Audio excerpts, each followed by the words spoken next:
Hi all! Instant దోసనే కాదు, instant పొంగనాలు కూడా చేసేసుకోవచ్చు. అది కూడా 10 నిమిషాల్లో. ఎలా చేయాలో ఇప్పుడు చూసేద్దామా మరి?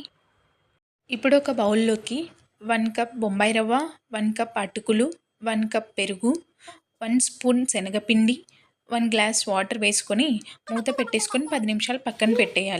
ఇప్పుడు ఆ మిక్సింగ్ మొత్తాన్ని మిక్సీ జార్‌లోకి వేసేసుకొని కొంచెం వాటర్ వేసుకొని మంచిగా గ్రైండ్ చేసేసుకోవాలి. పిండిని వీడియోలో ఉన్న కన్సిస్టెన్సీ వచ్చేలాగా గ్రైండ్ చేసుకోవాలి. ఇప్పుడు ఆనియన్స్, అలాగే పచ్చిమిర్చి, పసుపు, ఉప్పు గ్రైండ్ చేసేసుకొని వేసేసుకోవాలి. అలాగే వంట సోడా కూడా వేసేసుకొని మంచిగా ఒకసారి కలిపేసుకోవాలి. ఇప్పుడు పొంగనాలు వేసుకోవడానికి బ్యాటర్ రెడీ అయిపోయినట్లే. ఇప్పుడు స్టవ్ పైన ప్యాన్ పెట్టేసుకొని వేడయ్యాక ఆయిల్ వేసేసుకోవాలి. ఇప్పుడు ఆయిల్ కూడా వేడయ్యాక పొంగనాలు వేసేసుకోవడమే. స్టవ్ని మీడియం ఫ్లేమ్లో పెట్టి వేసేసుకోవాలి, లేకపోతే లోపల సరిగా కుక్ అవ్వవు.